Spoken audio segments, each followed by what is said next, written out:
Jason Allen Snyder is an inventor, technologist, futurist, marketer, and business strategist. In his role at co-creation agency Momentum Worldwide, Snyder collaborates with creative, technology, business groups to produce creative content for their clients. He brings special knowledge in the world of developing mass market consumer software products, applications, and mobile technologies. Combined with hands-on experience in the ACI space, he's a thought leader in the industry. As a pioneer in mobile marketing, he's developed a large intellectual property portfolio that serves as a foundation for patents for many popular technologies. Today, Jason will be moderating a group on Beyond Wearables.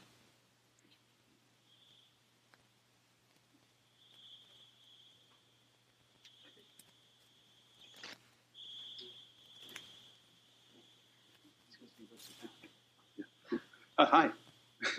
I'm going to say a couple things and then sort of start the panel off. But sort of today, what we'll be talking about is the Internet of Things is a risk to many businesses, and when combined with other digital accelerators such as cloud, mobile, and social, they're going to be driven to adopt these connected devices in the same way they were forced to accept the consumerization of IT. Recently, IDC released a report that there's going to be more than 1 billion shipments of smartphones this year. And yesterday, Gartner released data that predicts there's going to be about 5 billion connected things next year, which is up from about 4 billion connected things this year. And they're predicting the continued growth of 25 billion smart devices by 2020. So for those of us in the room, built-in intelligence and connectivity are starting to be regarded as standard. And rapidly, all of this is filtering down into the mainstream. Products and services are creating new business models and value propositions. So they're either a threat or an opportunity, depending on your point of view. Startups are building connected devices, and they're in abundant supply. And these are being boosted by rapid prototyping technologies like 3D printing and access to crowdfunding. And they're turning products quickly at a low cost. So I've been calling all of this movement, the sensor net, and I think we're at the vanguard of that. So today, the panel that we're about to have is going to explore the notion of connected wearables and what's next for them as they get closer to us, to our biology, our psyche, and how they might change the notions of our identity. And what the implications are going to be specifically for marketers, brands, agencies, and of course, creative technologists.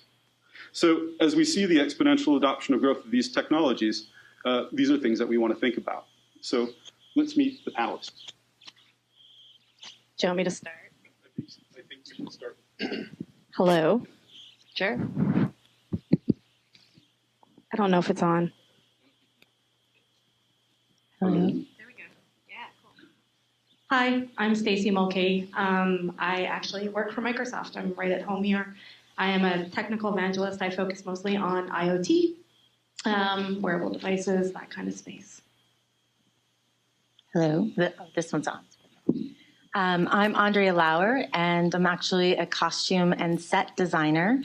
And I work in the performing arts, but I'm also a multimedia designer working in experiential architecture and trying to understand how our bodies through technology can interface with architecture and the spaces around us and give us meaning and storytelling. Good morning. Hi. I'm Marcel Botha. I do medical devices, quantified self products, anything that moves that's electromechanical. I like to build. We have. I started here at MIT doing cars. Did quantified PET stuff in 2006, which is now only coming of age. That moved into hand washing compliance and sort of doing sort of a lot of work in the medical device space. And I'm interested in niche quantification, primarily around the medical industry. Hi. Hello. My name is Jason Prohaska. I'm an executive board member at Your Majesty, which is a Swedish design firm, digital agency, and I'm also managing director at Method in New York.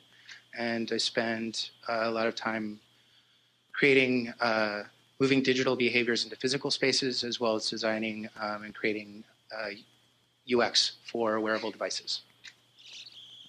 So thanks. Let's start with some questions. Obviously, we spent some time together before this panel, and I learned that Jason's kind of a curmudgeon about all this stuff. So we'll start with him. So Jason, so far, what do you think the greatest benefit is for people and getting from wearables? What is the benefit people are getting from wearables today? I don't think that anybody's gaining a whole lot of value out of them yet. I think that's predominantly a result of utility lacking tremendously, and the way that data connects to that and how that adds value to individuals' lives. I think there's a lot of interesting things that are happening for marketers as well as individuals and how they connect to their social networks and how they rank themselves, their behaviors, their activities, the value they're getting out of utilizing these devices. But I'm not seeing anything that's directly relating to what's of real value to me. I can look at a device that helps me understand my sleep habits, but there's really no remedy other than, sure, I could take a bunch of pharmaceuticals, but I don't really want to do that to help me sleep better. And I'm interested in wearables from the perspective of enhancing my chemistry and being able to be better. And I don't think that anything's really doing that yet. I'm looking forward to that happening, and I think we're on the right track. Marcel, you mentioned earlier some of these notions of the value of these devices really being inside of niche. Can you talk about that? Yeah, I mean, we have, just to follow up on the previous comments, we have a whole lot of devices that try and do very little for a big audience. And so they fail miserably because once they fall off that hedonic treadmill, you have, there's no real reason to wear any of them. So I'm, through my work in the diabetes space, I realized that if you can actually focus your efforts in wearables or sort of the quantified space to products that serve a small community extremely well, then at a global scale, that's not really a small community. But you would have the product sort of adherence that you require to have a conversation that's meaningful. So moving forward then, how do you imagine brands are going to participate inside of that merger? So as these things become more niche, what is the role of the brand inside of that? I think the role of the brand is that it will always be a conversation between sort of the user and brand. And that would be, there's privacy and transparency sort of aspects of that conversation. And the more transparent it is what both parties are getting out of that, I think the more open consumers or patients will be to use these products. In the diabetes space specifically, I saw very high adherence to brand affinity or sort of loyalty because they don't want to change their behavior. They know what works. They know how much they're getting from partnering with Novo Nordisk or Lilly or Sanofi. And they will change doctors before they change brands. So Stacey, inside of these ideas, so generally, traditionally, we've learned, as marketers, that the person who's, whoever's closest to the consumer controls the conversation. And so what, do we imagine sort of that relationship and that messaging might be like when that activity, that, device is inside of us? Well, I mean, I think that stuff comes down to, especially when it comes to brands trying to find opportunities to talk to their audience, is that it's got to be frictionless. It's got to be a little bit less painful, I think. And so I think you're starting to see a little bit of that where you're actually relying on, people, for example, Nintendo coming up with a new device that's, it's a wearable, but it's not a wearable. They're going against the grain. It's like a non-everything. It's a non-wearable, it's a non-whatever. You put it beside your thing and it tells you all your sleep habits and things like that. But I think the whole idea, again, is that conversation between a brand and a consumer, it has to be frictionless. The minute you're asking your user to do something again, you're probably losing that conversation with the brand. I don't know if that answers your question, but... No, I think it does. Andrea, with all of your work inside of fashion has a lot to do with identity. Where will this lead us, right, in the context of all this technology enabled? Well, I think the first thing to say is, what is even a wearable? I can barely talk about what's beyond it because I'm not sure we've discovered what a wearable truly is. We're not actually seeing like the Nintendo that you mentioned. There's a lot of things like this that aren't actually comfortable to our body. They don't feel like a second skin. They're not soft. They're not benefiting the biologically our bodies. So knowing that that's the future and that that's perhaps the beyond wearable, what I would hope for is that how I would imagine it is, look, you wake up in the morning and I, for example, didn't know I was coming here till last minute. I had nothing to wear, right? The only store open where I was between 5:45 and 6 p.m.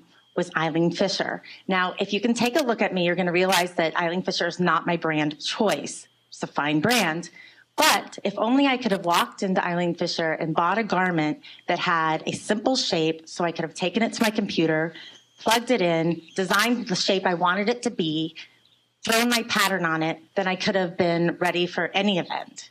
And then I would be traveling with that. And for me, that's interesting wearable technology. That's where fashion comes into play. I also do work with it in the medical field, where I work mainly with aesthetics and giving technology a look and a feel so the consumer feels like it's approachable and feels like they can put it on. And this is all part of identity. I mean, you get dressed every day, and clothing is a shorthand for who we are. Who we are, who our audience is. It changes constantly. And so for that reason, the wearables is so exciting, except I think that we've got a little bit of a ways to go in trying to figure out how we can actually allow personal expression to take over the wearables instead of all the data and try to make a marriage of that. What does everybody think about that? I was just going to add that basically wearables are wearing us. We're not wearing them right now. Correct. And I think what's interesting for me are when wearables actually become ingestibles, things that, like I was reading the other day about these microscallops that were developed, and they're trying to figure out how to allow them to swim within liquid that's not water, so in the bloodstream. How would brands leverage that if you're actually able to figure out, which we're not yet, the utility for those kinds of machines? And you're using magnetic fields in the body to be able to control certain things, but it's probably not appropriate. But within the field of external things like teledildonics or whatever, you could feasibly have a orgasm sponsored by Coca-Cola. I love where this convo is going. There you go. But also, that's how much closer to the consumer can you get? You're inside of that consumer's body, and you're able to help that person make decisions about what they're doing. Or, we're all fortunately, most of us, born with fully functioning organs on the inside of the body. And we just trust that. We don't know a lot about it, and we have to go to a doctor to deal with it if something's wrong. But if we have these little, ingestibles within our body that are able to say, like, hey, back off the vodka, or here's something that you can do to increase your renal potential, great. If there's a way to enhance, the clarity of your thinking in a specific way, being, internal to my body is what's interesting to me, rather than I have to have this fucking thing connected to that fucking thing to, 6 other devices, and then I need to also understand the data. I have to have the context, right? I mean, I gave Jason a device yesterday, and it started tracking his pulse, and he looked at it and he's like, "Is that bad?" And yeah, he can do some research and figure that out. But if there's not, it was fine. Actually, you're fine. But if you have the context, that helps. Connecting to social networks is interesting, and that makes us feel a part of something. But don't we all, at least I do, want to feel more a part of myself? I want to understand more of that biology and how it can enhance my own performances, and in lots of different ways. Thanks. I was under the impression my orgasms were sponsored by Coca-Cola. I know you were, and it's good. I also think they are teaming up with Hanes. Oh, excellent. So what's the ideal? I mean, if we could know and sort of understand every attribute of our bodies, what will that lead to? Because I kind of feel like it's going to lead to some sort of deterministic marketing environment. So like if I were to text Marcel, and when I texted him, it released dopamine, and it made him really happy, like every time I send him a text. So what is that? Do we think that that's where this is going? Because I kind of feel like that's the direction we're moving in. No, I don't think so. I think we will always, as a species, have pushback when when the brand tries to push it a little bit too hard, responds to the orgasm. Now my girlfriend gets, or my wife at this point gets jealous because Coca-Cola, stepped out of line. Then we have an issue. You'll always have pushback, and you'll see it, at a social level, at medical level. I think the conversation about where the utility is going, we laugh about this, but so some things will just be for fun, and we'll produce this little micro dot of dopamine because of a fun interaction, but those things won't last. The conversation is really about the long-term utility and how we can improve our lives, and we will be the judge of that. And that's not a conversation that we're willing to have multiple times. If you don't listen as a brand and participate in the evolution of that, you just won't get the second chance. Stacey, what do you think about that? I mean, at Microsoft, it's all about trying to create utility to drive habitual behavior. So. Yeah, we love utility. I mean, I think it's going in, I mean, right now, currently, it's two directions, really. Like, it's people struggling to find utility from what they're wearing right now, whether it be data about themselves, their perception, how does that change? Like, you've got a device that tells you about sleeping habits. What are you going to change about your sleeping? Probably nothing. You're just more aware. You got more data on your hands. We don't know what to deal with it. I'm going to share them. Right? Yeah, you're going to put it on Facebook, and I'm going to say like. But I mean, when it comes to a couple of those kind of things, like I think that your personal space and what you're comfortable with is really going to start to come into play, because a lot of us don't have a problem putting on a band, but if the band starts to give us dopamine or starts to do things like that you're pushing back. All of a sudden you're going to be like, okay, do I want to partake in this experience? And so, I think when they start, kind of wearing us a little bit better in that sense, and that's where you're going to see, I think you're going to see a lot of changes in those kind of things right now. But right now it's pretty safe. All it's doing is just giving data that you're probably kind of interested in for 3 weeks, and then you're like, oh, that was fun. Really no longitudinal. I also think we're in such early days with this stuff. You see if people still go to movie theaters, you're not allowed to bring. You're not allowed to wear your Google Glass in the theater anymore because they're afraid you're going to theft the film. What happens when you're actually utilizing technology inside of your body to enhance your performance? How do we manage that? Doping and cycling or whatever it might be. How does that affect your biology? And then how do we deal with it as human beings on a behavioral scale, on a legal scale, on an emotional scale? There's lots of areas that you have to deal with, but taking off your wearable before you go into a public forum is one of those first very non-mature steps that we're having to deal with already with this stuff. So in that context, like sort of how do you see the role of the agency, the creative technologist, sort of playing in there, right, and sort of guiding some of those ideas? I think user experience plays a big part of it. I mean, a lot of these wearables at this point, it's like it's IP. You think you have a good idea, you're in a mad rush to the finish, and a lot of these things ship before they're fully mature, and you're hoping to get a test market that's going to give you data and information to help you hopefully sell more of those things and evolve the product, and then align licensed relationships with brands.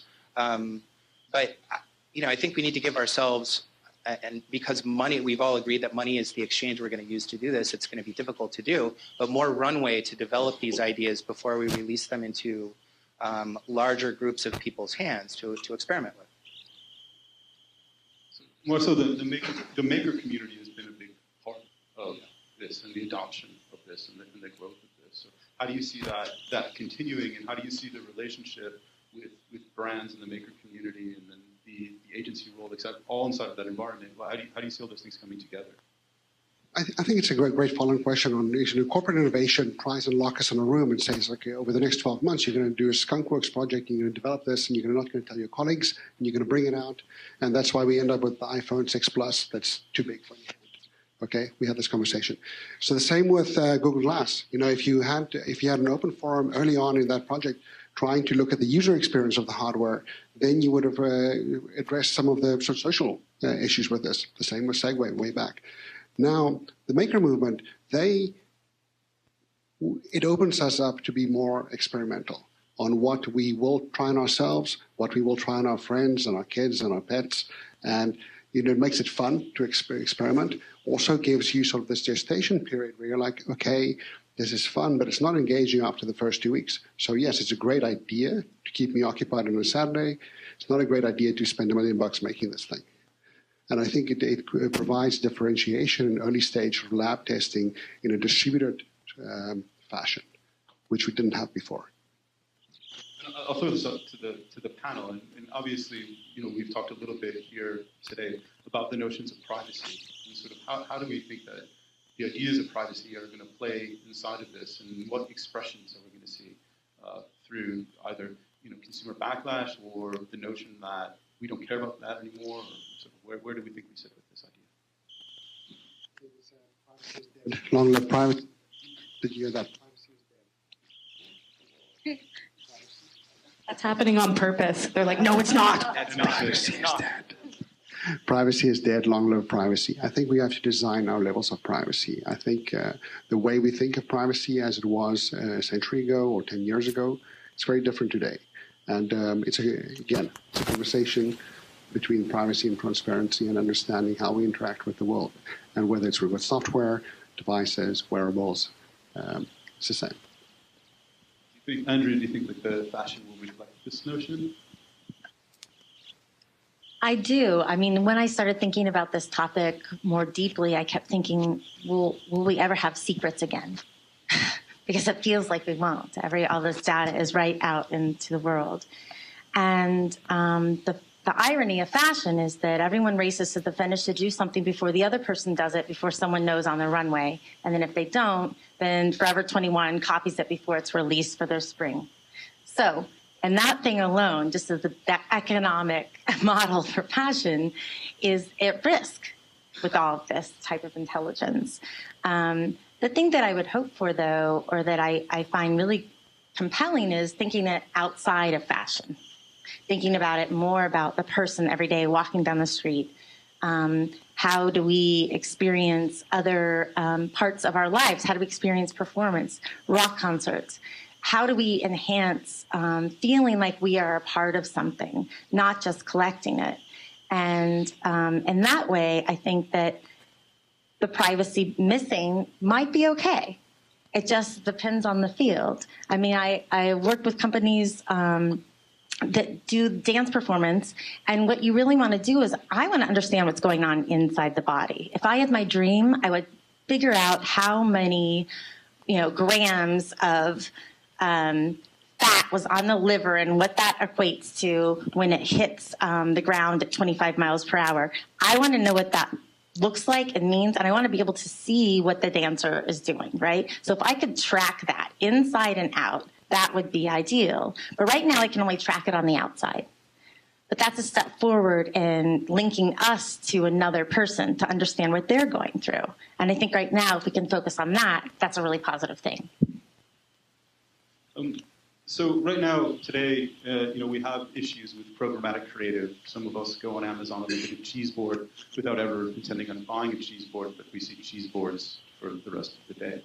And I wonder, sort of what will change, right? So as we have sort of these technologies that can be addressable and programmatic and as part of ourselves, so how do we imagine that sort of engagement and that sort of messaging, what those messaging opportunities might be as those evolve?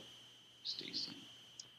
Well, I mean, for me, if I was to go to Amazon, I wish it could, if I was wearing a wearable, maybe it could detect my emotion, how I'm feeling, my mood.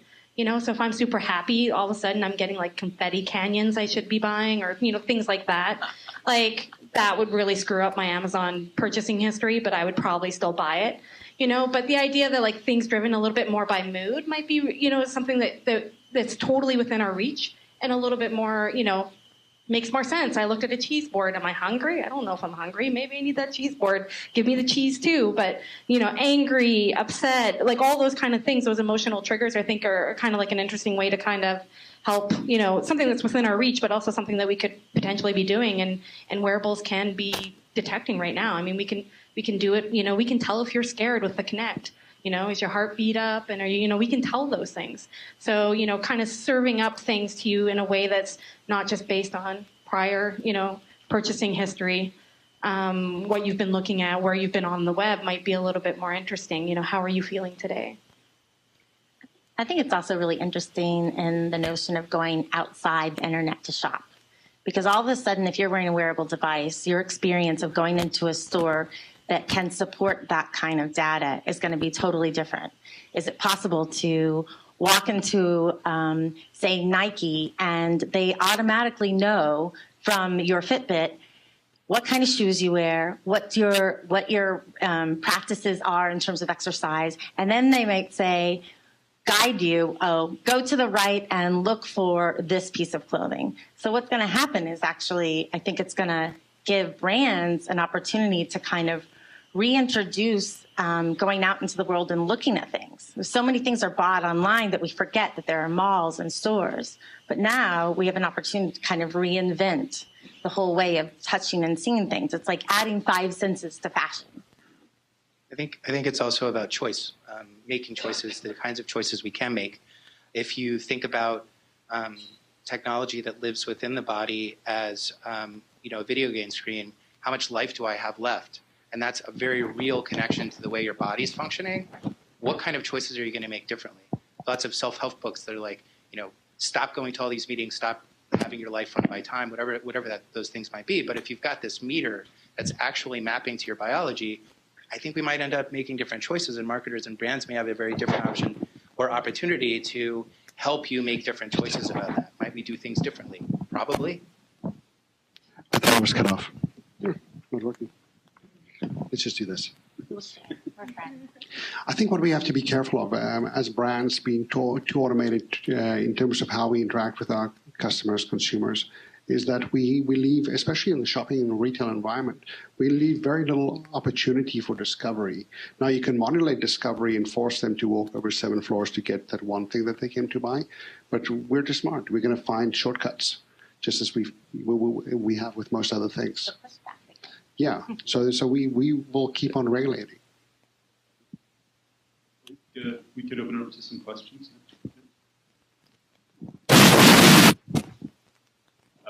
Chick.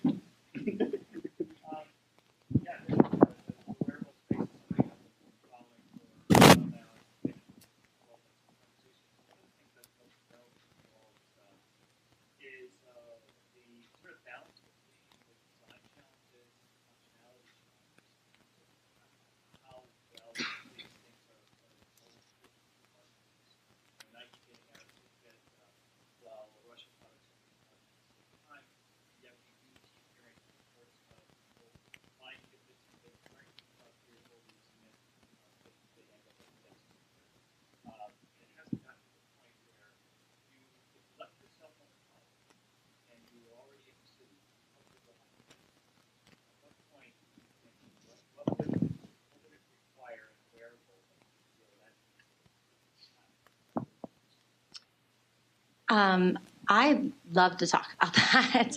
There's a huge gap in between design and functionality.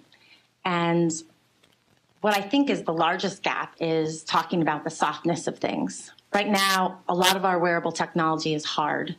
Well, the body is not hard. It's soft. It's curved. Our technology is in little squares. Or if you can take something off a PCB board, it's tiny enough, but it's still sticking out and it's still a hard surface. So for me, what we have to get to is to a point to where, now that people are printing onto fabrics, printing circuits and things like that, it's like we need to keep pushing that so that actually the shirt that you put on is wearable itself. So if you forget your phone, all of a sudden your shirt might act like one. Is that possible? Like that's what I think could be the next step. But a lot of people and technologists are looking at it just in terms of hardware. And now I'm trying to say, hey, yes, there's hardware and there's software, but there's actually software. It's what we need to make wearable textiles out of.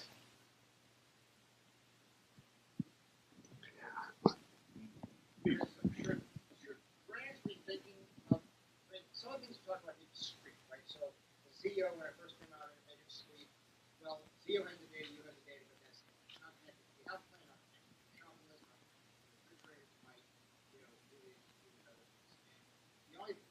mentioned where a different brand benefits from data and devices. Amazon knows their tools. So if you look at every other digital platform that's come along, it's eventually one person created the technology. Someone else figured out, oh, here's things we can do with that technology. Here's things we can do with a camera, with the camera to the phone, geolocation, all that kind of stuff. We build things on top. The only I heard of one example of like here in Boston, the hospital that was forcing all the doctors to do in class, so that before they walk into the patient, they will be absolutely sure to record the current patient record, so they won't apply medication or do something wrong. Guaranteed to grab that, can't even get into the room until they get that data. So there's somebody thinking of a really interesting application and content to that wearable. We need more kinds of connections and relationships between brands who know customers and know what they need and know how to benefit. And technology is sometimes in a very discrete area of functionality. I can try to respond to that. I mean, I think, certainly in my opinion, I think there's a hardware layer, right, and there's a software layer. And I think that the opportunity is to create sort of points of connectivity, inside of this Internet of Things. So when we're talking about our refrigerator speaking to our stove that's going to look up our diary and know what time we're going to get home and is going to do a quick inventory and, eventually provide recipes for us, and then a little bit further out, maybe even fabricate that meal.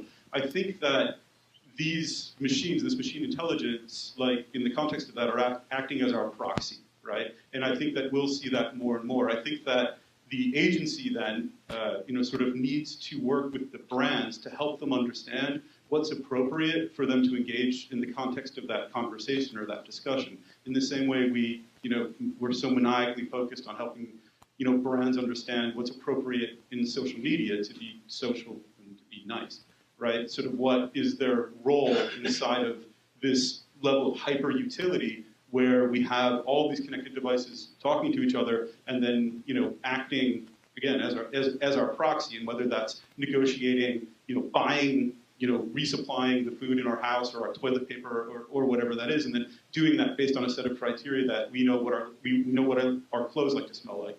That machine will know what detergent is best for it in terms of its viscosity. Those sorts of things. So I think that there's a lot of separate pieces to that to work together, and then sort of there is the role, in my opinion, of the agency that needs to sort of navigate that on behalf of the brands. I also think there's a utility comes into play a lot, and making that discrete space you're talking about very, very broad because of what people know and how they apply what they know. Stacey spends a lot of time educating. She just did a workshop here in Boston with kids, teaching them how to code and make things. I think, you have a new wearable. A lot of these wearables get distributed, and it's sort of, let's wait and see, especially if it's an open framework, what kinds of developers or technologists are going to develop utility for those things so that they catch on, hoping that they're making something that's going to be useful for people that are engaging that piece of technology. What happens if each one of you had the knowledge or the capability to build your own app or build your own connection device within that thing very simply and very quickly? I think there's probably an opportunity for brands to participate in the educating space in a more meaningful way too, outside of sponsoring an artistic experiment, something that's more utility focused. Hopefully that was helpful. Another question? Chelsea.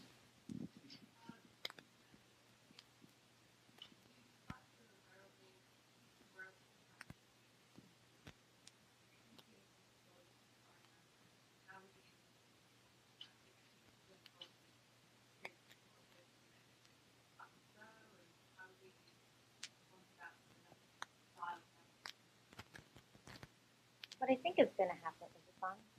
Now this one's on.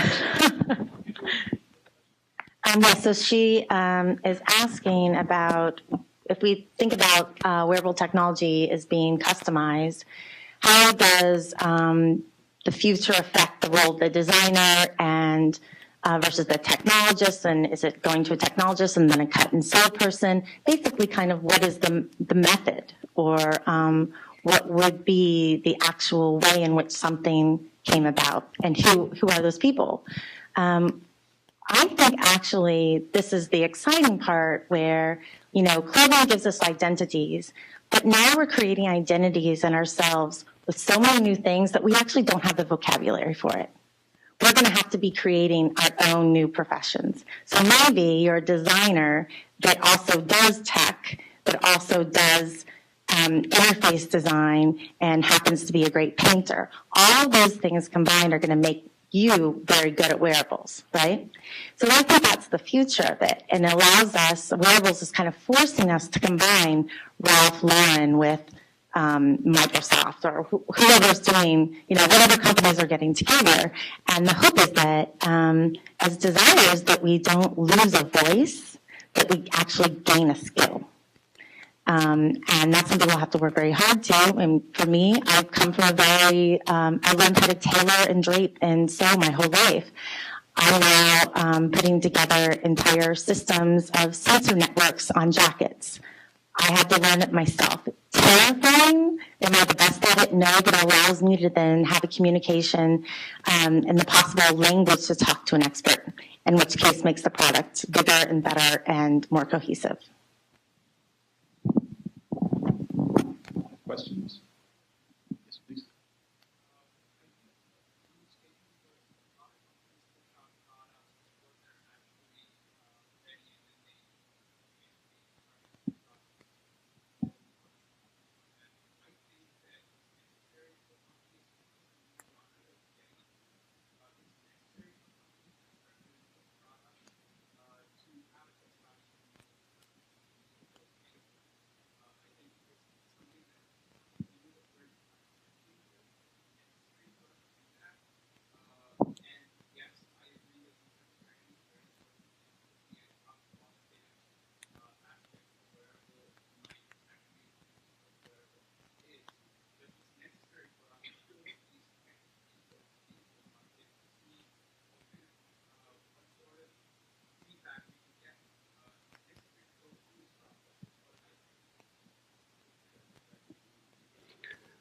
I think we have, it is necessary that we do that, but we have to do it, you have to understand that, you know, Google pushing a product out to the market that was because of IP secret until the day that it was launched, or a Silicon Valley startup that pushes a botched product out to the market, they should be held to the same standard.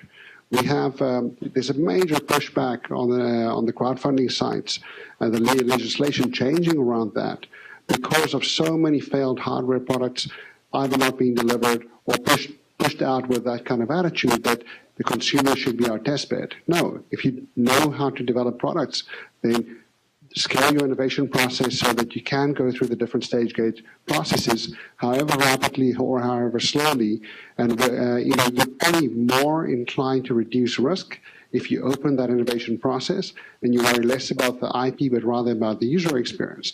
And I think the brands have a much stronger voice in how, and the agencies have a much stronger voice in helping to define the user experience over just the hardware, which eventually becomes commoditized. I also think I agree with you, and I'm surprised that I said that. But I also think that what you're saying, yes, I understand the necessity, but I also think that these companies and these people that come together to build these products need to learn how to fail faster in a different way. And using the consumer test bed as that means is, for me, not the right way to do it. Although I do think as users we've become way more forgiving. I mean, I don't know if people would agree with me or not, but I might be I don't. Well, I know you don't. I mean, we all know you don't. Well, I mean, okay, you aside. How pissed off do people get when you give them a service, which is already amazing just because that service exists, and then the company decides to change one little thing in the user experience, and everybody's like, "Oh, fuck this! I'm not using this ever again. It's terrible." Which, when it's like, it's an amazing thing. You just have to be patient with failing quicker, and you know. No, I totally agree with you. I think it's been really interesting to watch people just in the last, you know, even the last little year where they'll get, you know, they'll get a new band or they'll get a new whatever, and maybe they only use it for 3 weeks. I mean, honestly, I think there is a shelf life for these things, but they are a little bit more forgiving. They might be like, well, battery sucks, this sucks, but this is kind of cool. And I think it's neat because you're raising the bar of expectation, but you're also seeing people being a little bit more understanding. And I don't know if that's a good thing or a bad thing. Like, I think it's probably a bad thing because, we go back to standards and quality and all that kind of stuff we love to talk about. But I don't know if you guys feel this way, but I feel like people are a little bit more forgiving. They're like, this is cool technology, little flaky, cool though. And that's where innovation is going to happen. That's where it's going to be quicker and quicker. I can't believe I just said innovation. Slap me. Synergy, innovation, all of it. But, that's where you start to see those things, I think. That's where you start to get the quicker, momentum going forward. I think we have time for one more question. Yes.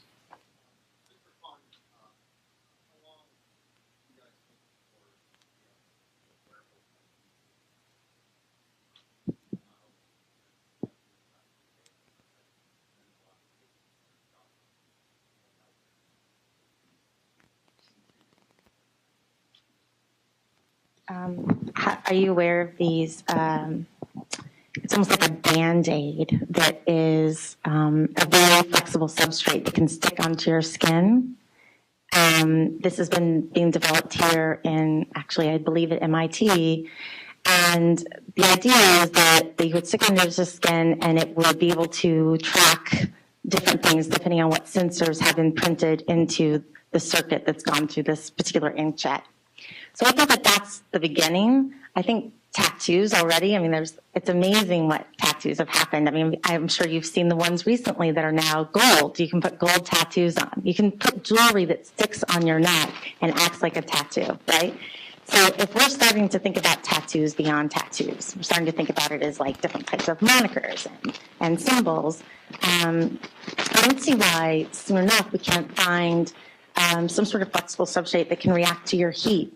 Or your pH level that can determine a mood. And maybe those moods, you have a programmable system like, if I'm feeling this way, I want the dragon tattoo. Or if I'm feeling this way, I want this. And so I think that, it's strange because it has to do very much with biology. It's going to have to be a synthesis between, biology for sure, but also what actually we can put on our bodies that is safe and can be modified as quickly as technology wants it to, which is always the second part of it that's really tough. I don't know if that helped. Yeah. Thanks. I think that is all the time we have for today. So thank my esteemed panel and thank you all.